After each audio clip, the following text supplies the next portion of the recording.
Thank you for coming tonight for the 2-for-1 special in OB management. Again, I will preface this with, I have never been an OB nurse. I have done a few OB transports that I kind of begrudgingly did out of mostly fear. So a lot of this is going to just be a really basic overview of some of the key concepts and some of the things that I know used to freak me out a lot. And then also go over what some of the normal stuff is, because I think that's not really always well understood if you don't work in the OB world as well. So that's where we're going to start. So we're going to start here by talking about what a normal pregnancy is like. So a typical pregnancy lasts about 40 weeks from the first day of the last menstrual period to the birth of the baby, right? And it is divided into 3 different stages. So you've got your first trimester, your second trimester, and your third trimester. So you can kind of see roughly in here how those break down. Conception to about the 12th week of the pregnancy marks that first trimester. The second trimester is weeks 13 through 27, and the third trimester starts at about 28 weeks and lasts until birth. Okay, so the GP what is what I call it, because I certainly did not know this when I first got started. And so what we're looking at here, let's see in the next slide, is the 2 different ways that you can be able to actually pass along the information about your pregnant patient to either receiving team or the tertiary care center or whomever. So we've got 2 different systems. So we've got the 2-digit and the 5-digit system. So in that 2-digit system, you've got your G and your P, right? And so you'll hear people say, you know, G3, P1, or we'll talk about an example in a minute. But in that 2-digit system, Gravida focuses on the total number of pregnancies that a woman has had, regardless of the outcome of that pregnancy. And Para is the number of deliveries after 20 weeks of gestation. Okay, so an example here is if you had a woman that previously delivered 1 full-term infant and then they had 2 spontaneous abortions, that would be described as a G3, P1, because there were 3 total pregnancies and only 1 delivered after the 20 weeks.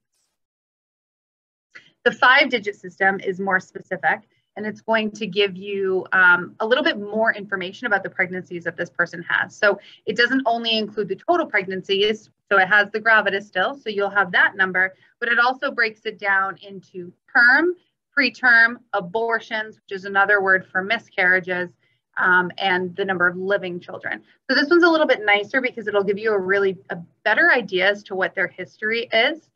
Because if you have somebody that comes in that says, you know, there's a G4, P4, you're like, whew, okay, so you've had 4 pregnancies and all 4 have been preterm. So it can give you a little bit more detail. Fetal monitoring is something that I think is always a little bit stressful. So when you have a pregnant mom, there's a couple of questions and assessments that you want to complete, right? You want to ask them about normal movement, like how has their pregnancy been? If they had any complications, do they normally feel the baby move? How often do they feel the baby move? When was the last time that they felt the baby move? Are they having cramps, low back pain, any bleeding? Are they getting prenatal care? So that's a really important one to understand and identify, so that way you can actually let that provider know if there is something that's going on, say in the emergency department, or less pre-hospital, you're not going to talk to the provider, but once they come into the hospital and we're assessing them, we would be able to follow up with their OBGYN. So after you do that initial assessment with mom and get some of the basics, you can get her vitals, do her full assessment, you want to see what that fetus is doing. So the easiest and quickest way is to take one of our Dopplers, so that way you can assess for fetal heart tones. And so in this picture here, you can see roughly where you would expect to find fetal heart tones depending on what gestation that they're at. And what I always try to tell moms is that it's probably going to take me a minute or 2 to find it, because it's not something that I'm routinely doing, versus when they go to some of their outpatient appointments and those nurses are constantly seeing moms and they can look at a belly and say, oh, you know what, it looks like they're a little turned, I think I'm going to check over here. I can tell you from my experience, I never had that magic touch. And so it always usually took me a couple of tries to figure out where that heartbeat was so that I could hear it. So let mom know, like, it might take you a minute or 2. And if you don't immediately find it, that doesn't necessarily mean that there's any problem at all. And when you do find it, what you should expect is that you'll hear a significantly faster heart rate than what mom's is. So a normal fetal heart rate is about 120 to 160. So if you see that mom's on the monitor going about 80, and then you hear what you think is maybe a fetal heart tone, but it kind of marches out to 80, you know that that's not correct, right? Or if it is correct and you reassess and then you re-listen and then you realize that, you know, the heart rate actually is pretty low, then you'd want to get your provider in there pretty quickly, because like I said, normal is 120 to 160. So if you find a true fetal heart tone outside of that range, then you need to let that provider know. And if you can't find it, you can always try repositioning your probe, maybe repositioning mom a little bit, maybe putting some more lubricant on the Doppler, and then you can always call for help and have somebody else come in and give it a try, because sometimes it's like an IV, it's just not your day. All right, the dreaded fetal waveforms. So when you're in a facility that has an OB dedicated department, and some EDs may have this, but usually it's more OB facilities, then fetal monitoring is the gold standard for being able to continuously assess the well-being. And what we're really looking for with the fetal heart rate, so again, normal is 120 to 160, we're using that to be able to assess if they're oxygenating well. And so when that number starts to change, or when they have these early decelerations, late decelerations, or variable decelerations, we're going to talk about them, depending on some of the ones that they may have, it can indicate that that infant, or that, not the infant, because it's not born yet, that fetus is in distress. So if you think about kids, typically bradycardia, right, is usually indicative of hypoxia. That's the biggest cause for a pediatric arrest, is they become hypoxic and then they become bradycardic. And then, you know, they go into cardiac arrest. And so the same is for these little fetuses, is that when they don't get that oxygen, their heart is unhappy and they become bradycardic. So in order to be able to really appropriately assess that fetal heart rate pattern, there's a couple of different pieces of information that you need to be able to look at. So you want to know what the baseline rate is, what that baseline fetal heart rate is, their baseline variability. So let's say their baseline is about 140. Are they normally going between 140 and 160, or are they normally going between 80 to 200? So knowing what that variability is. Presence of accelerations, periodic or episodic decelerations, and changes or trends of the fetal heart rate pattern over time. So all of those things are being assessed while you have a fetus on a continuous waveform monitor like this. So we should see some variability with the heart rate when they have normal oxygenation. That's a completely normal thing to find, as we would expect that heart rate to have some variability, and that's appropriate. When you have decreased variability and the heart rate just really stays very consistent, that can be associated with fetal hypoxia. It could also be prolonged uterine contractions or prematurity. There's a couple of different things you could see there. Accelerations, they're usually visually apparent increases in that heart rate from the baseline. So you have your baseline and it goes up and then it goes up. So that's a reassuring sign, and we're fine with that. But it's decelerations that we want to talk a little bit more about. So early decelerations, like you can see in this image here, are associated with uterine contraction. So it can be the result of the pressure from the fetal head and the birth canal. And so the waveforms are mirror, not good hand gestures, but they're mirror images of one another. So when you have that contraction, you also have that dip in that heart rate. So they happen together. And it's considered physiologic. It's not a cause for concern. Early decelerations can be something that are normal to see through this process. Late decelerations occur after the contraction. So you can see in this image here, if you've got a contraction, the deceleration is happening afterwards. So you have that contraction, you would expect the heart rate to decrease because now there's pressure on that fetus, but it's not until well after the contraction is done. They're considered significantly non-reassuring, especially when repetitive, and they're associated with decreased variability. They can be associated with uteroplacental insufficiency. So that can be either there's a decreased perfusion to the uterus or decreased perfusion to the placenta. It can be indicative of fetal hypoxia, and so it needs to be addressed immediately. So it could be repositioning mom. Usually that when we would get our OB team in. So if we were here, we would be calling the transport team to come and move mom to be able to go to a facility that can further closely monitor. If we thought that mom was really close to delivering, we would potentially call the ICN team so that they would be able to be here ready for when the infant delivered. So late decelerations are something that are pretty concerning. And so if you're aware that that's something that's happening, again, we're probably not going to see it here because we don't utilize that equipment, but just understanding the verbiage is a little bit helpful. And then variable decelerations, it's exactly what it sounds like. It can happen before, during, or after the uterine contraction starts. And so there's really not a great pattern to it. It just kind of happens whenever it wants to. And that's usually indicative of umbilical cord compression. So again, something that you would immediately want to report off to your provider. Again, pre-hospitally, you're not going to be seeing this necessarily, but it's a good thing to kind of understand. All right, antepartum medical complications. So what potential things could happen while a woman is pregnant? So one thing you can sometimes see is hyperemesis gravidarum. So that's a condition characterized by severe nausea, vomiting, weight loss, electrolyte disturbances.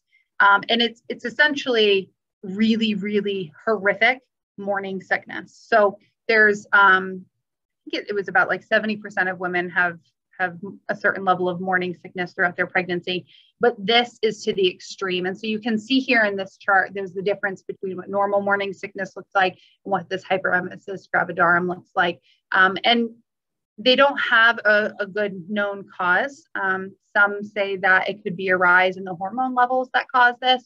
But the treatment pre-hospitally and in a critical access hospital is really just to make sure that we give IV fluids to keep them replenished, draw labs so that we can be able to assess their electrolytes, check their blood sugar pre-hospitally, and then see what we can do about anti-nausea and anti-reflux medications to try to make them a little bit more comfortable. But unfortunately, it's not something that has a very easy fix. Gestational diabetes. So that's diabetes diagnosed for the first time in a person or in a woman during their pregnancy. So they weren't previously diabetic. They developed diabetes while pregnant. And complications with that include excessive birth weight. So if you think about it, if a mom has higher levels of sugar in her bloodstream, that's more sugar available to the fetus. And what do we do if we consume too much sugar? We get bigger. Same thing happens to the fetus. And moms with gestational diabetes, they tend to have pretty large infants born, large babies. It can lead to preterm birth. They could have, moms can have breathing difficulties, obesity. They could develop type 2 diabetes later in life, even if the gestational diabetes resolves after pregnancy, they're at a higher risk of developing type 2 later. And if it goes untreated and there's no prenatal care and nobody catches this, it can lead to fetal death. So if you are concerned, any pregnant mom that you pick up, you can go ahead and check a blood sugar. It's not going to do any harm by having that additional number, and you'll be able to quickly see if this could be a potential problem or not. Spontaneous abortions. So that's the loss of a pregnancy naturally before 20 weeks of gestation. And the more typically now you hear it referred to as a miscarriage because there is a lot of negativity associated with the word abortion, unfortunately. And so you hear more typically now that people refer to them as miscarriages. But if somebody says that they have had a threatened abortion, inevitable abortion, incomplete abortion, like we're going to talk about here, that's what it's talking about is essentially a type of miscarriage. So a threatened abortion is vaginal bleeding and symptoms that suggest a woman is in an increased risk of miscarriage. It doesn't necessarily mean that she's miscarriage. It can happen during the first 3 months of pregnancy. And so you can see here, you can have bleeding, but the fetus and the placenta are still intact. And so the pregnancy can still continue. So a lot of times what will happen in this stage is they'll be assessed by their OB. They may be put on bed rest. They may be given limited activity.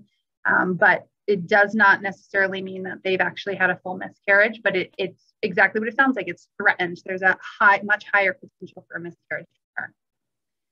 An inevitable abortion is an early pregnancy with vaginal bleeding and dilatation of the cervix. So Typically, you have worse bleeding because you can see here that if you have the cervix actually opening and expanding and it's starting to pull the placenta away, you can have worse than bleeding from that wall. And they tend to have more cramping, but usually in this stage, no tissue has passed. And then there's the potential for an incomplete abortion. And that's the partial loss of products of conception within the first 20 weeks. And this is probably what we most commonly would see pre-hospitally in coming into the ED. And it can present with moderate to severe vaginal bleeding, can be associated with lower abdominal or pelvic pain.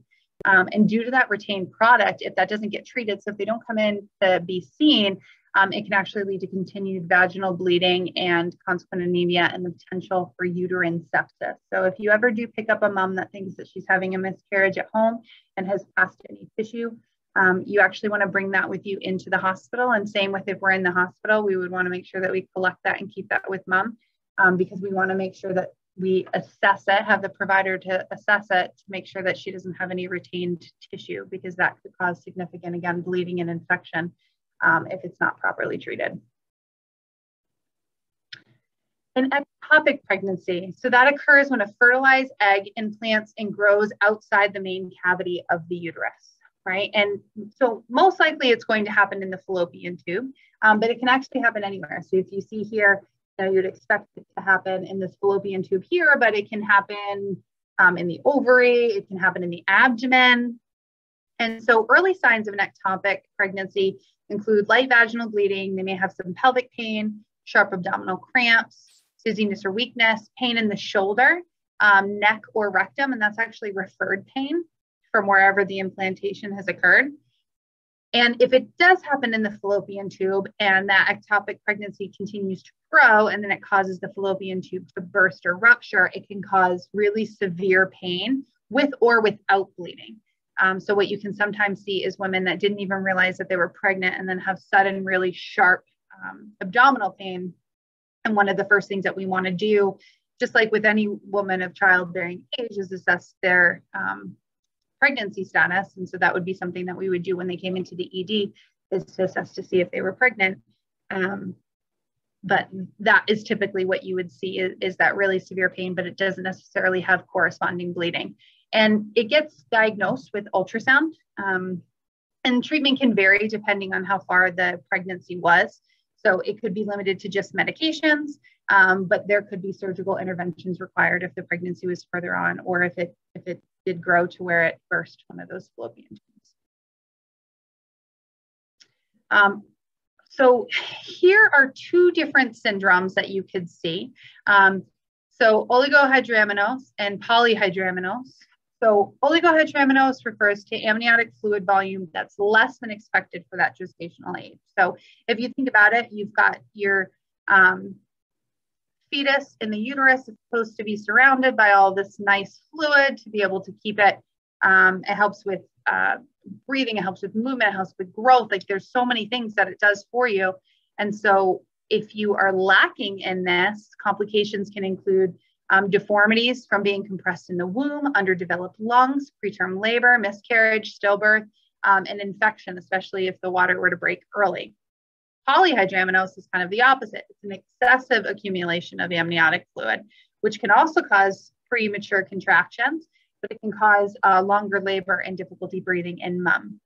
We wouldn't necessarily be treating this pre-hospitally or in a critical access hospital setting, but if you know that this is diagnosis, or if you learn it, say they come in and we have an ultrasound done and you learn that during the ultrasound, and we want to make sure that we pass it along to either their OBGYN on an outpatient basis if they're being discharged home, or to the tertiary care center that they're being transferred to.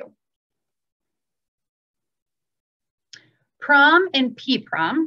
So those are two different terms that are essentially talking about premature rupture of membranes. So that's what PROM stands for, is just premature rupture of membranes.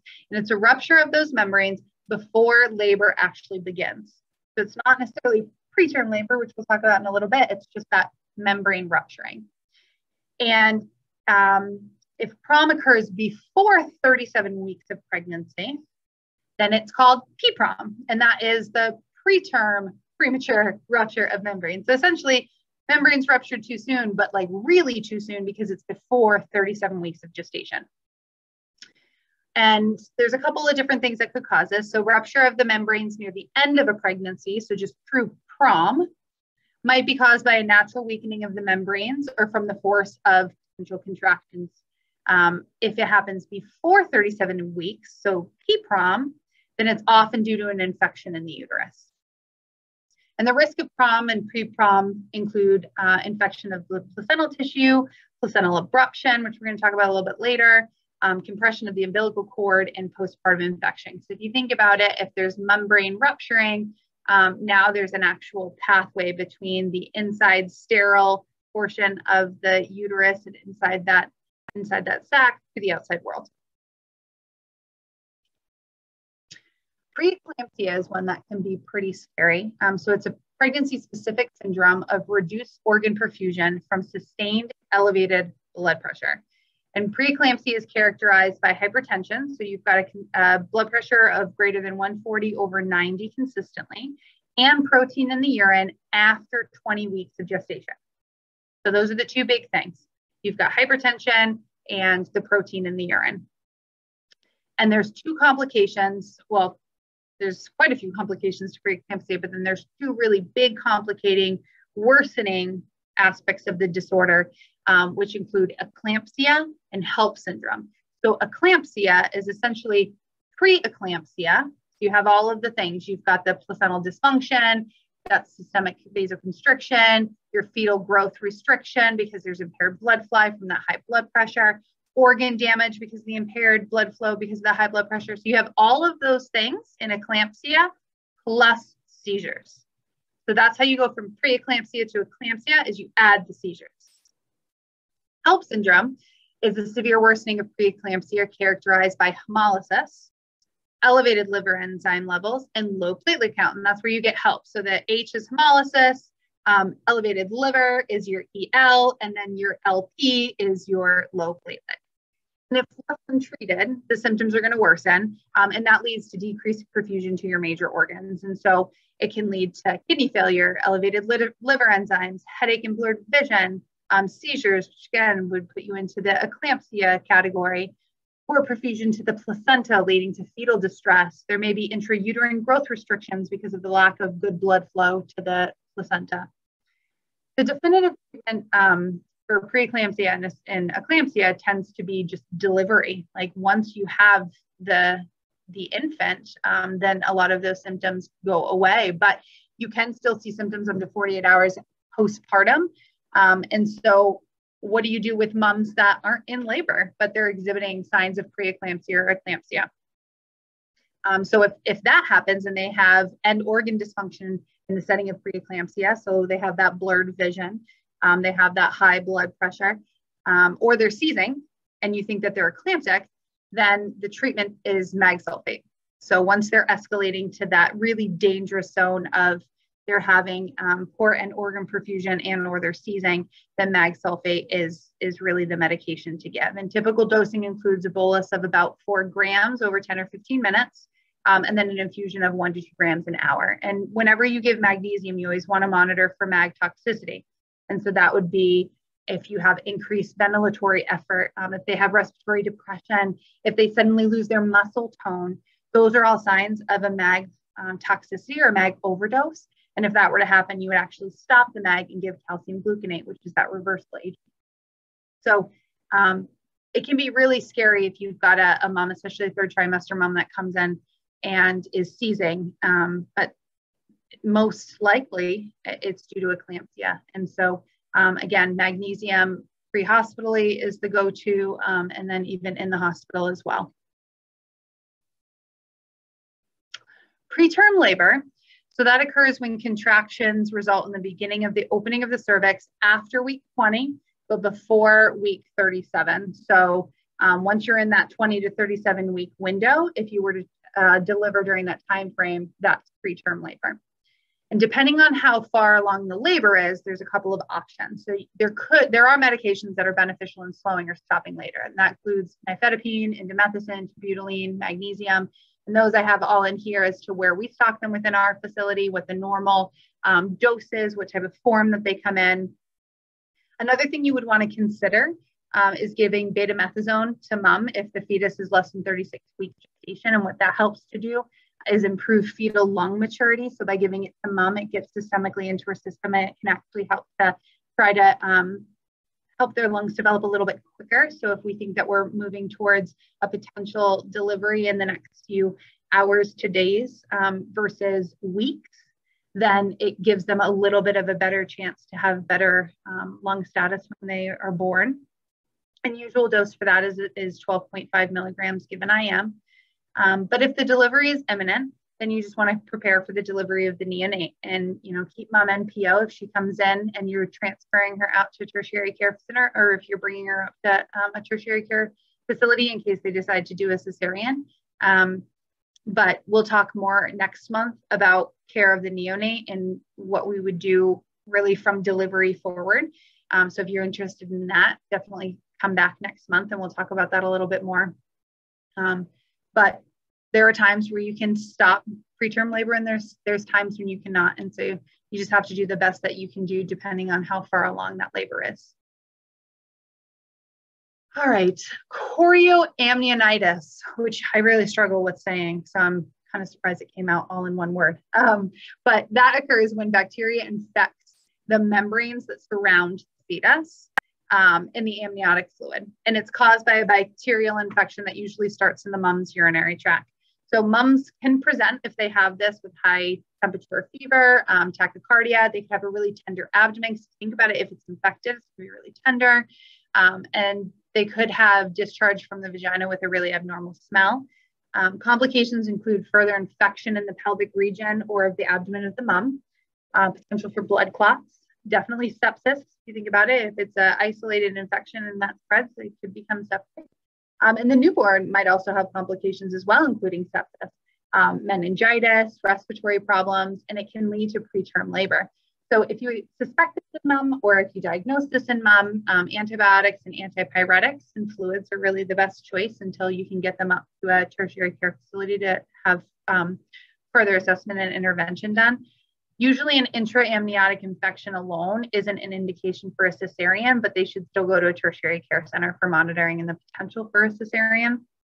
So just keep this in mind if you've got a mom that has a really tender abdomen and a high fever and you look at her and think, oh, it looks like you kind of have that septic picture, your vital signs, you're a little hypotensive, you're a little tachycardic. This could be something that you can keep in the back of your mind as be a potential of what's going on. So the placenta itself can have a couple of complications, and there's three big ones that I wanted to talk about. So the first one is placenta previa. So that occurs when a baby's placenta partially or totally covers the mother's cervix. So it can cause severe bleeding during pregnancy, labor, and the delivery.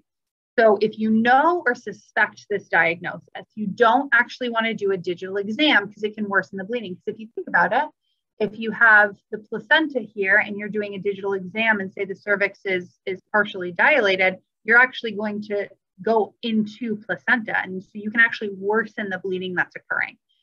So if you suspect this, or you think this may be happening, or you know this is to be happening, then it can be helpful to put the mom in a left lateral position, give fluids and blood products as needed or available, and make sure that you get them to a tertiary care center for a cesarean, because they're not going to be able to deliver through this. Because again, it'll cause mom to have really significant bleeding because that placenta is just in the wrong spot, unfortunately, and can cause a lot of problems.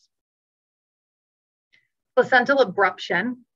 So that occurs if the placenta actually separates from the inner wall of the uterus before the birth.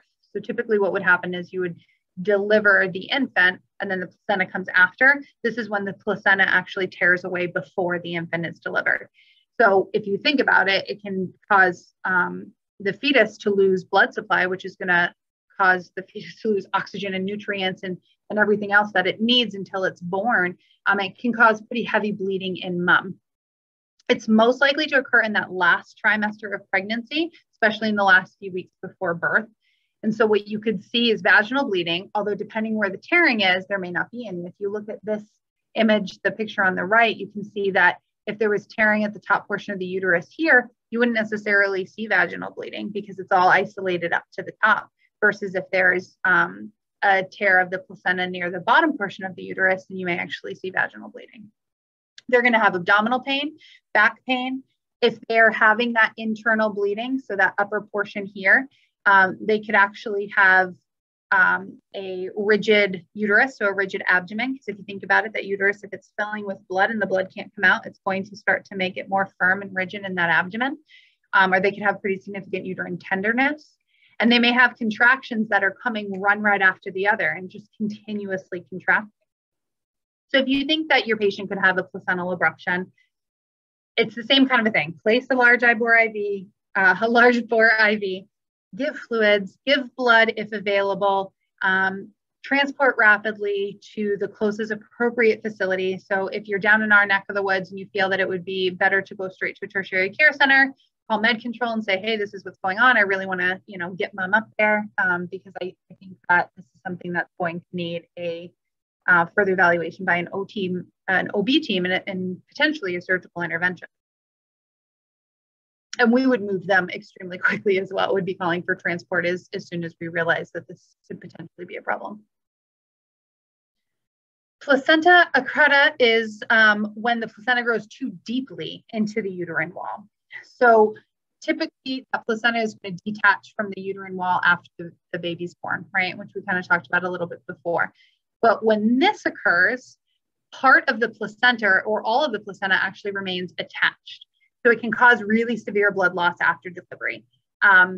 So this would most likely be a problem for us in a critical access hospital or pre-hospitally if you have a delivery and the delivery seems to go okay, but then mom has heavy and sustained bleeding and you can't get it to stop. You do the fundal massage, and we're going to talk about some of those things in a few minutes.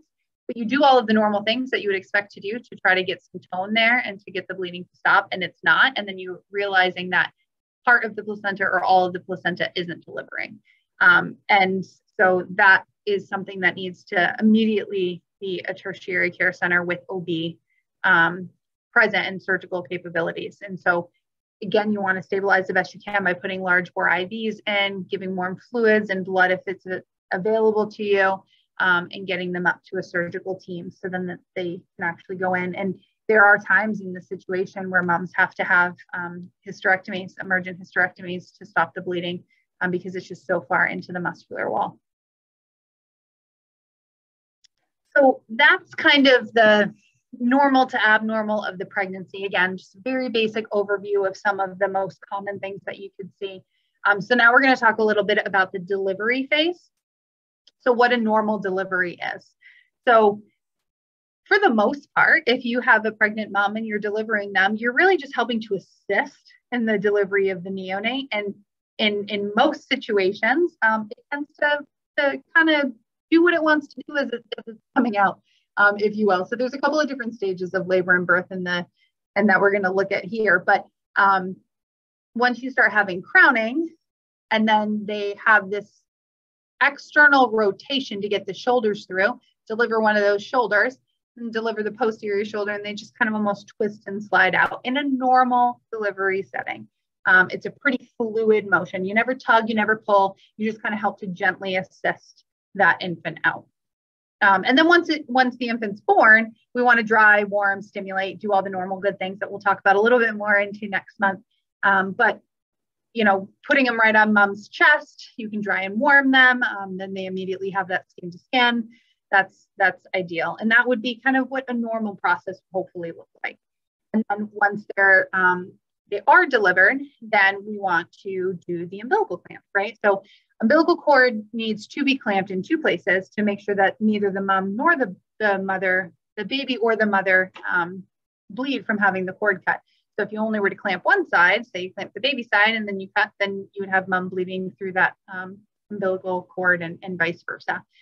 So what the goal of the American College of Obstetrics and Gynecologists says is to have it cut within 60 seconds, but a lot of facilities do immediate cord clamping, which happens in the first 15 to 30 seconds. So really just as soon as you can, it's safe to do so.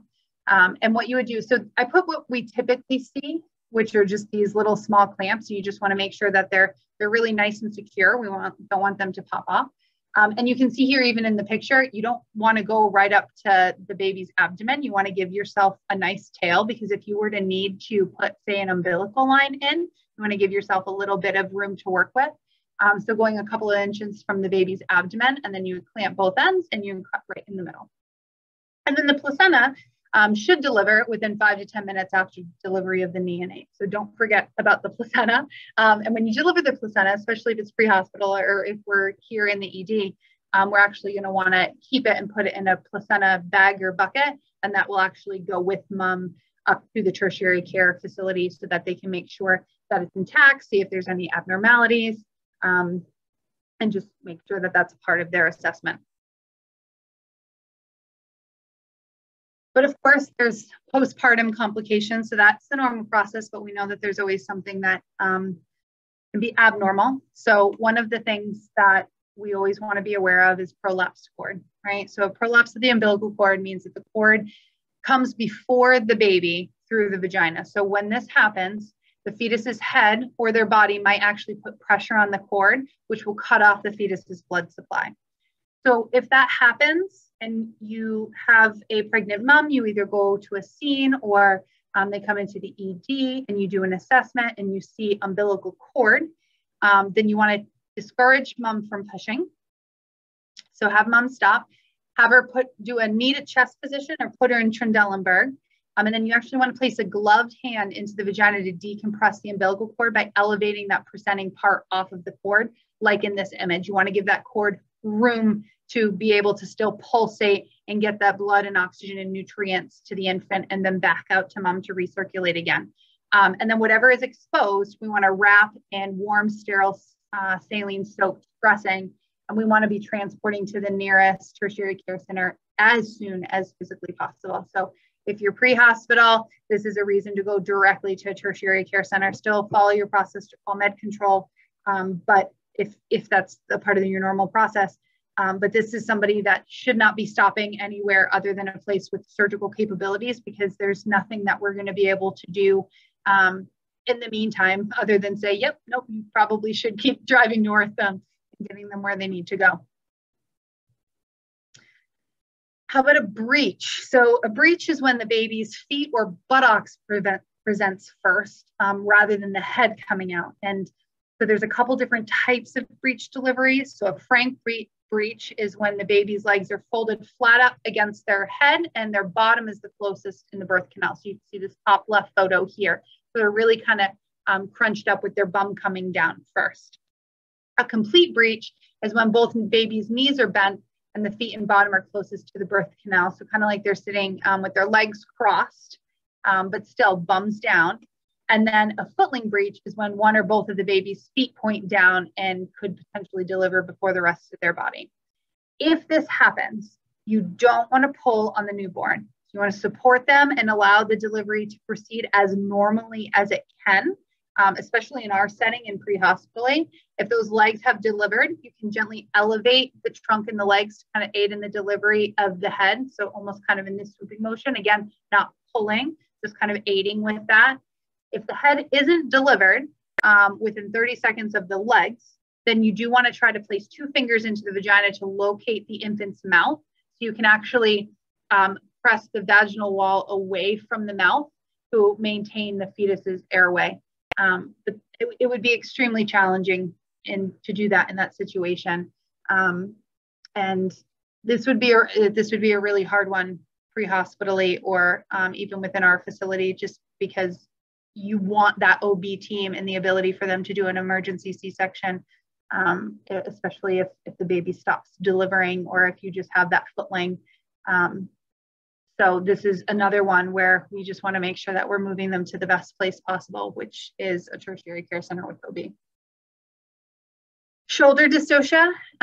So that is a birth injury that happens when one or both of the baby's shoulders can get stuck inside the mother's pelvis during the labor and birth. So you can kind of see this here. The pelvic bone and the shoulder gets stuck up underneath it internally. And so it actually has a hard time delivering. And you can suspect this if you're doing a delivery and the newborn's head delivers normally, but then almost seems like it's kind of retracting back up into the perineum. That can be because those shoulders are trapped. And it can cause umbilical cord compression. And so you, again, want to tell mom, Try not to push, support the baby's head. Again, don't want to pull on it, but you can suction out that airway as needed to make sure that you keep a patent airway. And then you want to have the mom with her buttocks strapped off the end of the stretcher and thighs flexed up really high. So you can see in this image here, thighs are up really high and pulling back towards her. And then there's a maneuver called the McRoberts maneuver, where you apply firm pressure with an open hand immediately above the pubic symphysis. And what the goal is there is you're trying to push down that infant's shoulder. So you're pushing externally to try to internally push down the infant's shoulder to below the pelvic ring to allow the birth to continue. If you try that and it doesn't work, right, you're still not having any progression in your delivery, then the next recommendation is to roll the patient onto all fours. And a lot of times just the movement of getting onto all fours will actually dislodge that impact and help the delivery to progress. But the change of gravitational force can also help to distract the infant shoulders. But again, this is a scary one because you're partway through and you're thinking, okay, like head's delivered, we're moving okay, everything's all right. It wasn't a foot, it wasn't a bum, and it wasn't a prolapse cord, but then they just kind of get stuck and they can't progress any further. So those are two things you could try. The McRoberts maneuver by pushing externally, or having them get on all fours and seeing if that change of position helps as well. What about if you have a limb presentation? So if that happens during childbirth, it means that the baby's, the first thing that's going to emerge is a limb, which could be an arm or a leg. And they can't be safely delivered vaginally. Especially, I mean, you can see in this image, if they have an arm deliver, there's no possible way that it would be safe for us to deliver that child vaginally. I think in some of the larger institutions and with the really experienced and wonderful OP people that work there, they can kind of do some maneuvering before something like this happens to say, okay, we know that baby's not positioned well, let's try to do this or that. But we're not going to have that luxury for your hospital or in a critical access hospital. So if you encounter this, you want to put mom into knee to chest position or Trendelenburg. Don't attempt delivery, tell her to not push, and immediately go to the nearest tertiary care center. And if they came here, we would immediately transport and call the transfer to the nearest tertiary care center with OB. So postpartum hemorrhage is really one of the, I think, most common ones that we've seen, at least here, when it comes to complications. And so I had put this chart together last year when we were working on some of our OB stuff and equipment, and we had an OB day here that kind of outlines the main causes of postpartum hemorrhage. And so it's characterized as blood loss of greater than 500 mLs. And so you can kind of, as you follow the chart, you can see here, like, okay, you've got brisk bleeding, you've got falling blood pressure, you've got tachycardia, so kind of the normal signs of a hypovolemic shock. You would follow your normal resuscitation of putting IVs in, giving them oxygen, monitoring those vitals closely, doing a type-in screen when able. But then there's kind of four major reasons why you would have a postpartum hemorrhage. So those are tone, trauma, tissue, and thrombin. So if you talk about tone, one of the first things that we want to do is assess the uterus. Is it soft and boggy? So then we want to do a uterine massage to try and see if we can firm that up. And oxytocin can also be something that can be beneficial here. And if that doesn't work, there's a couple of other options. You can see we've got Methergen, Miso, TXA can help with bleeding.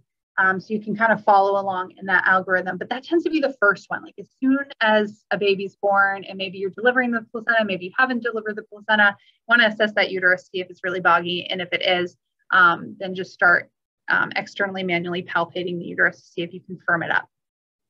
The next one is trauma. So they can have a really severe genital tract tear or actual inversion of the uterus. So there could be lacerations, there can be really severe hematomas actually that can cause pretty significant blood loss. So that would be one of your next reasons to think, why is this mom having so much bleeding? Tissue. So if any part of the placenta is retained, and that's why when the placenta is delivered, you want to inspect it to see if it's whole, and make sure that it goes with mom, so that if you aren't sure and you're already moving mom to the appropriate facility, you can have them assess it and make sure that they're sure. And there's nothing that we're going to be able to do pre-hospitally or in a critical access hospital if there's placenta retained. And so that's where we really want to make sure that we let them know, who's ever receiving, that this is what we suspect is happening. And then throbbing, you want to make sure that you're watching their CBC, their coags. Could they potentially be having an issue and be going into something like DIC? And if that were the case, then we'd want to consider platelets and FFP and replace factors. But that one seems to be a little bit more rare than some of the other ones. So I'd really say start with that uterus, firm up the uterus. If you've got any trauma, and make sure that placenta looks whole. Those tend to be the biggest ones. And consider giving blood products. You know, if mom's having a lot of bleeding, give blood products. You can start pressors if you need to after you give fluids. There is the potential of doing uterine packing to try to stop or slow the blood flow or the blood hemorrhage. So consider that as an option as well. But we just want to do what we can to try to slow the bleeding and then get them quickly to where they need to go, which is an OB facility. Anaphylactoid syndrome of pregnancy. So I had actually learned this when I was in school as amniotic fluid embolism or an amniotic fluid bolus for mom, but they changed the terminology to anaphylactoid syndrome of pregnancy. But it's the same thing if you've heard of an amniotic fluid embolism. It is rare, but a very serious condition that causes a widespread pro-inflammatory anaphylactic-like reaction after the amniotic fluid enters the maternal circulation.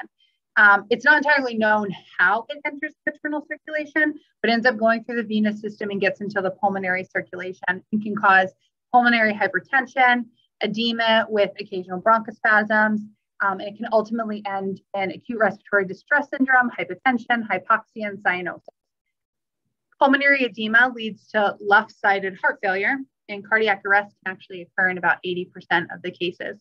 So the 4 cardinal signs of this condition, and this would happen after the delivery. You've got respiratory failure, altered mental status, hypotension, and DIC. So management tends to be supportive in nature. You really just want to try to fix each symptom as it arises with the ultimate goal of making sure that you maintain their oxygenation, but deal with each problem separately and in order of their severity. And again, this would be kind of a scary one that you could see pre-hospitally or here, but if you have somebody that almost looks like they've just had a sudden PE, it's the same kind of presentation, that shortness of breath, rapid heart rate, low blood pressure, skin discoloration, then you could potentially think that it could be the anaphylactoid syndrome of pregnancy, or AKA the amniotic fluid embolism, which is, like I said, how I used to know it. And cardiac arrest. The most common cause of maternal cardiac arrest includes bleeding, heart failure, anaphylactoid syndrome of pregnancy, what we just talked about, and sepsis. And for a patient at greater than 20 weeks of gestation, or if the fundus is palpable at or above the level of the umbilicus, which I was never super great with, because like I said, if you're not working in it all the time, it's really hard to tell. But if you feel like that uterus is at the level of the belly button or higher, then we want to make sure that we apply left lateral uterine displacement to try to decrease the compression on the IVC to improve flow. So that displacement should be maintained during CPR. So you can see here that this person is manually displacing the uterus. And if you achieve ROSC, then they should be put in a left lateral position to continue that displacement. All right, guys, do you have any questions? That was a lot of info on a lot of things that we don't see routinely. And I know I find to be extremely stressful because we don't see it routinely. But if you have any questions, feel free to ask now, or you can always shoot me an email. Next month is going to be the basics of neonatal resuscitation and care. So it's kind of a continuation of this lecture. Now that they're delivered, let's focus on that infant and see what we can do there. So hopefully you can attend that one as well if you're interested in this subject.